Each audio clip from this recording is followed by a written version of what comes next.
Hello दोस्तों, मैं हाजिर हूँ एक नई सीरीज़ के साथ, नए नए क्वेश्चन के साथ। यहाँ पे दोस्तों बहुत सारे स्टूडेंट का कमेंट आ रहा था कि मैम हिंदी का भी हम लोग को क्वेश्चन सॉल्व करवाइए। तो दोस्तों आज आपके सामने हिंदी के 10 क्वेश्चन हैं और वो क्वेश्चन है जो एग्ज़ाम में रिपीट होते हैं। सीटेट बार बार वहाँ से क्वेश्चन उठाता है, मैंने उन क्वेश्चन को लिया है। तो दोस्तों प्लीज़ 10 क्वेश्चन हैं, आप इन्हें ज़रूर देखिएगा। एक एक क्वेश्चन आपके लिए इम्पॉर्टेंट है, आपके एग्ज़ाम के लिए इम्पॉर्टेंट है। तो दोस्तों आप स्क्रीन पर पहला क्वेश्चन देख पा रहे होंगे। आपकी कक्षा में एक दृष्टिबाधित विद्यार्थी है। एक भाषा शिक्षक के रूप में आप ऑप्शन फर्स्ट है उस बालक के साथ सहानुभूति भरा व्यवहार करेंगे। सेकंड है बालक को अन्य बच्चों की तुलना में निम्न स्तर के निष्पादन की छूट देंगे। थर्ड है नियमित कक्षा कार्य में उसकी मदद करेंगे और उसके साथियों को मदद करने के लिए कहेंगे। फोर्थ है उस बालक के साथ सामान्य व्यवहार करेंगे तथा उसे श्रव्य सामग्री के द्वारा सहायता करेंगे। तो दोस्तों यहाँ पे आप लोग अपने आंसर करिए। आपकी कक्षा में एक दृष्टिबाधित विद्यार्थी है, एक भाषा शिक्षक के रूप में आप क्या करेंगे? उस बालक के साथ सहानुभूति भरा व्यवहार करेंगे। इसको देख लेते हैं दोस्तों। इसमें जो सबसे बेस्ट आंसर होगा आपको वो देना होगा। बहुत से ऐसे क्वेश्चन है जिसके चारों के चारों ऑप्शन आपको लगेंगे कि ये चारों करेक्ट हैं, बट दोस्तों उन चारों में से आपको एक बेस्ट आंसर देना होगा। तो आप सेकंड देख पा रहे होंगे, बालक को अन्य बच्चों की तुलना में निम्न स्तर के निष्पादन की छूट देंगे। ये भी अभी देख लेंगे। नियमित कक्षा कार्य में उसकी मदद करेंगे और उसके साथियों को मदद करने के लिए कहेंगे। फोर्थ है उस बालक के साथ सामान्य व्यवहार करेंगे तथा उसे श्रव्य सामग्री के द्वारा सहायता करेंगे। दोस्तों बालक कैसा है, वो बच्चा कैसा है? दृष्टिबाधित है, यानी उसे देखने में प्रॉब्लम हो रही है। तो हम उसके लिए सबसे जो बेस्ट आंसर होगा उसे क्या देंगे? उस बालक के साथ सहानुभूति भरा व्यवहार करेंगे। नहीं दोस्तों, ये इसका बेस्ट आंसर नहीं होगा। बालक को अन्य बच्चों की तुलना में निम्न स्तर के निष्पादन की छूट देंगे, ये भी नहीं होगा। नियमित कक्षा कार्य में उसकी मदद करेंगे और उसके साथियों को मदद करने के लिए कहेंगे, ये भी नहीं होगा। उस बालक के साथ सामान्य व्यवहार करेंगे तथा उसे श्रव्य सामग्री के द्वारा सहायता करेंगे। दोस्तों बच्चा जब दृष्टिबाधित है, वो देख नहीं सकता, तो हम उसे श्रव्य सामग्री के द्वारा अगर उसकी सहायता करेंगे तो बच्चा अच्छे से पढ़ सकता है, चीज़ों को समझ सकता है। तो दोस्तों ये जो है आपका फोर्थ ऑप्शन बेस्ट होगा। ठीक है, अगला क्वेश्चन देखेंगे। प्राथमिक स्तर पर शिक्षार्थियों के आकलन के दौरान एक भाषा शिक्षक को मुख्य रूप से निम्नलिखित में से किस पर ध्यान देना चाहिए? ऑप्शन फर्स्ट है औपचारिक साप्ताहिक परीक्षा और उसे प्रगति पत्र में दर्ज करना। सेकंड है एक अवधि के अंत में परीक्षा लेना जो उत्तीर्ण या अनुत्तीर्ण घोषित करने में सहायता करे। थर्ड है शिक्षार्थियों के निष्पादन के बारे में विविध तरीकों से जानकारी एकत्रित करना तथा उसे परीक्षार्थियों एवं उनके माता पिता के साथ साझा करना। फोर्थ है भाषा के अभ्यास में वृद्धि तथा विविधता लाने हेतु प्रतिदिन कक्षा कार्य एवं गृह कार्य के रूप में दत्त कार्य देना। तो दोस्तों क्वेश्चन क्या है? प्राथमिक स्तर पर शिक्षार्थियों के आकलन के दौरान एक भाषा शिक्षक को मुख्य रूप से निम्नलिखित में से किस पर ध्यान देना चाहिए? औपचारिक साप्ताहिक परीक्षा और उसे प्रगति पत्र में दर्ज करना, ये नहीं होगा। एक अवधि के अंत में परीक्षा लेना जो उत्तीर्ण या अनुत्तीर्ण घोषित करने में सहायता करे, ये तो होगा ही नहीं। शिक्षार्थियों के निष्पादन के बारे में विविध तरीकों से जानकारी एकत्रित करना तथा उसे शिक्षार्थियों एवं उनके माता पिता के साथ साझा करना, ये दोस्तों आपका करेक्ट आंसर होगा, यानी ऑप्शन थर्ड जो है वो करेक्ट होगा। अगला क्वेश्चन हम देखेंगे। निम्नलिखित में से कौन सा रंगीन चित्रों एवं बड़े अक्षरों में मुद्रित बड़ी पुस्तक के उपयोग के बारे में सही नहीं है? दोस्तों क्या पूछा है? नहीं है, तो यहाँ इसके नीचे हम अंडरलाइन करेंगे। यह एक ऐसा सृजनात्मक एवं कलात्मक अधिगम वातावरण प्रदान करती है जिसमें बच्चे अधिक प्रतिक्रिया देते हैं। सेकंड है, यह एक ऐसा बाल केंद्रित वातावरण प्रदान करती है जिसमें अमूर्त संकल्पनाएं पठन सामग्री चित्रों द्वारा सांकेतिक रूप से दर्शाई जाती है। थर्ड है, यह साक्षरता अभ्यास के साथ साथ भाषा अर्जन के लिए संदर्भ प्रदान करती है। फोर्थ है, यह पाठ्यक्रम की पुस्तकों से अच्छी है तथा कक्षावार पाठक या विद्यार्थियों के रूप में पाठ से जुड़े अभ्यासों से मुक्त है।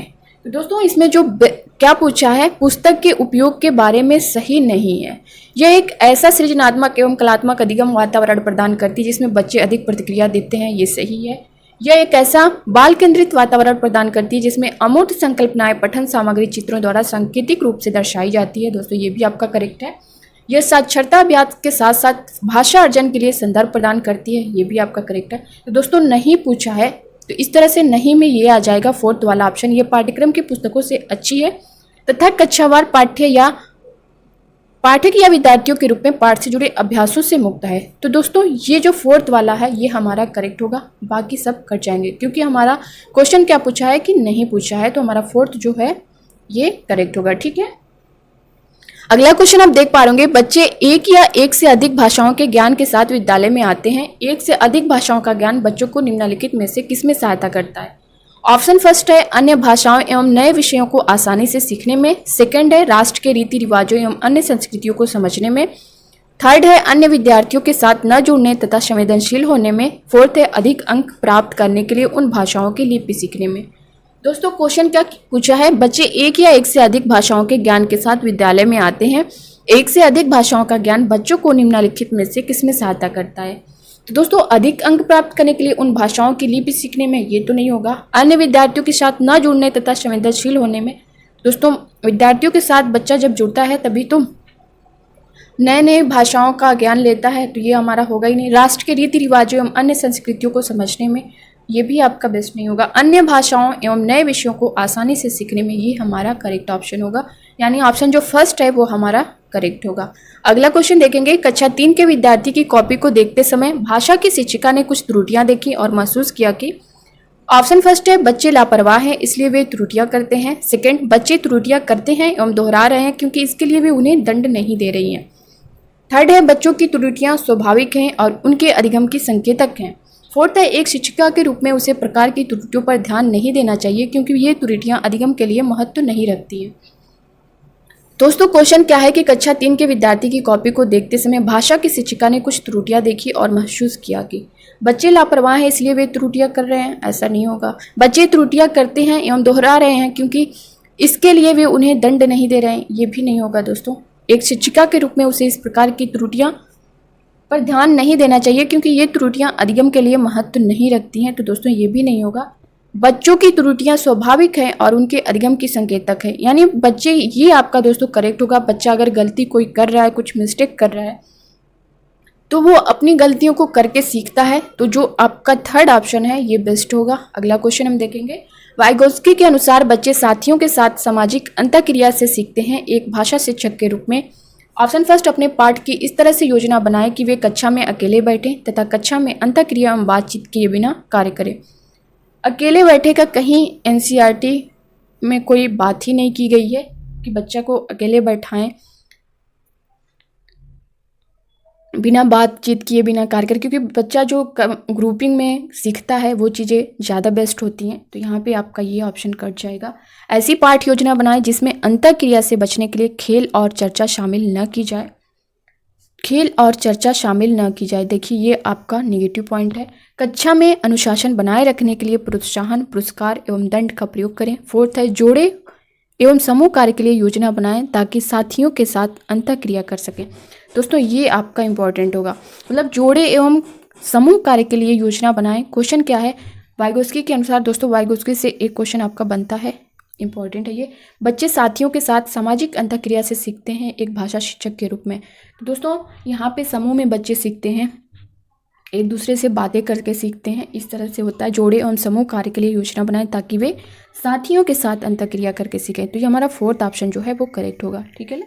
अगला क्वेश्चन आप देख पा रहे होंगे, निम्नलिखित में कौन सा तरीका भाषा शिक्षक के द्वारा अपनाया जाना चाहिए? फर्स्ट है धारा प्रवाह बोलने वाले विद्यार्थी को कक्षा में अनुकरणीय विद्यार्थी के रूप में स्वीकार करना। सेकंड है कक्षा हेतु कुछ कठोर नियम बनाना तथा सुनिश्चित करना कि उनका कड़ाई से पालन होना चाहिए। थर्ड है यह सुनिश्चित करना कि उसकी कक्षा में सभी विद्यार्थी महसूस करें कि उन्हें स्वीकृति एवं महत्व दिया जा रहा है, चाहे वे किसी भी भाषा, सामाजिक एवं सांस्कृतिक पृष्ठभूमि से संबंधित रखते हों। फोर्थ है ये सुनिश्चित करना कि भाषा की कक्षा में सुविधा वंचित पृष्ठभूमि से आने वाले बच्चों को कठिन परिश्रम करना है। तो दोस्तों यहाँ पे आप क्वेश्चन क्या पूछा है, निम्नलिखित में कौन सा तरीका भाषा शिक्षक के द्वारा अपनाया जाना चाहिए? धारा प्रवाह बोलने वाले विद्यार्थियों को कक्षा में अनुकरणीय विद्यार्थी के रूप में स्वीकारना चाहिए, ये नहीं होगा आपका। कक्षा है तो कुछ कठोर नियम बनाना, कठोर नियम, दोस्तों ये आपका निगेटिव पॉइंट है, यहाँ पे ये नहीं होगा आपका, ये भी कट जाएगा।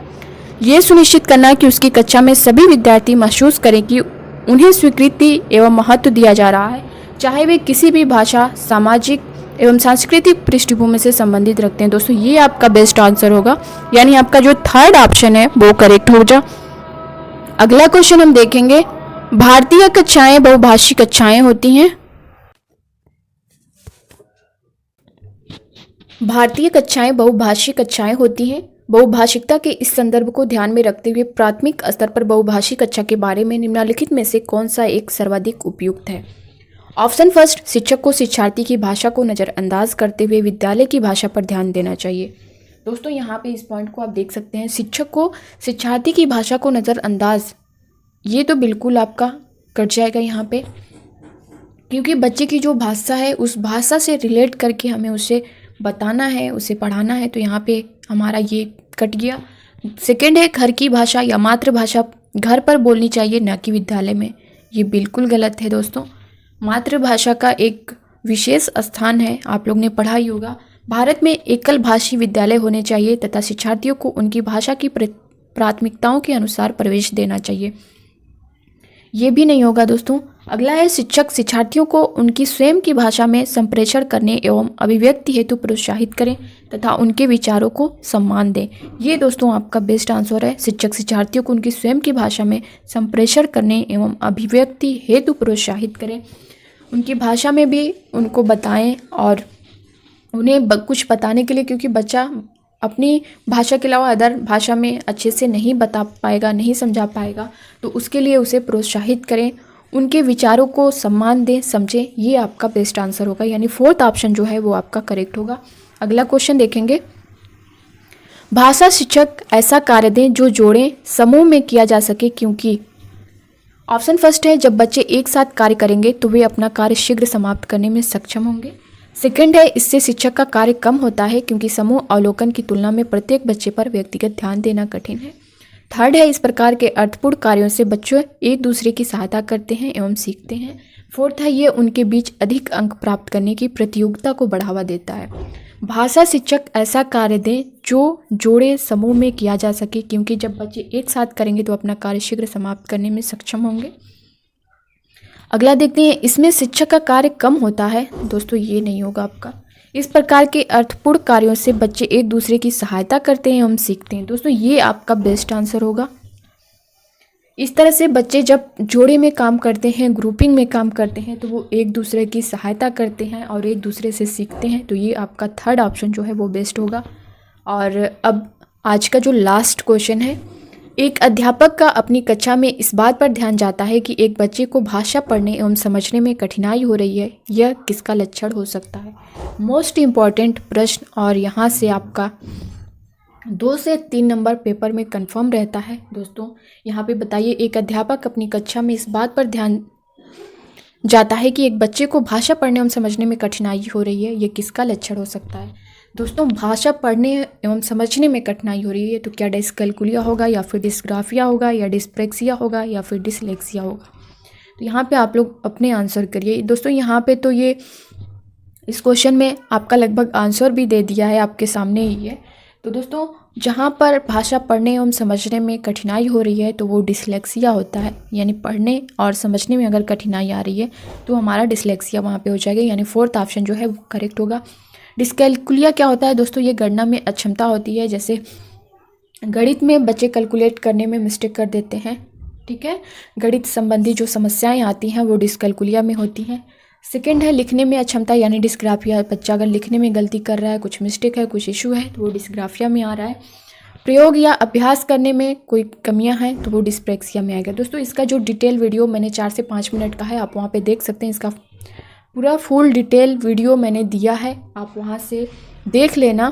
तो दोस्तों ये थे आपके 10 क्वेश्चन कंप्लीट हो गए हैं, और कैसे लगे आप लोग अपना फीडबैक ज़रूर दीजिएगा कमेंट बॉक्स में कमेंट करके, ताकि मुझे मोटिवेशन मिले और मैं आगे और अच्छे क्वेश्चन, जो क्वेश्चन बार बार पूछे गए हैं, जहाँ से सीटेट रिपीट करता है वहाँ से क्वेश्चन। दोस्तों मैंने ये सारे क्वेश्चन वहाँ से लिए हैं, ये सारे क्वेश्चन आपके एग्ज़ाम में आए हुए हैं। इससे पहले के जो 23 शिफ्टों में पेपर हुए थे, तो मैं उन क्वेश्चनों को ले रही हूँ जो ज़्यादातर क्वेश्चन पूछे गए हैं। दोस्तों हर शिफ्ट में पूछे गए हैं 2 से 3 क्वेश्चन, तो कंफर्म है कि ये क्वेश्चन रिपीट होते हैं, रिपीट होंगे। तो आप लोग एक एक क्वेश्चन को बारीकी से देखिएगा, ध्यान दीजिएगा। तो दोस्तों मिलते हैं अब नेक्स्ट वीडियो में नए क्वेश्चन के साथ। तब तक के लिए bye bye, take care, thank you.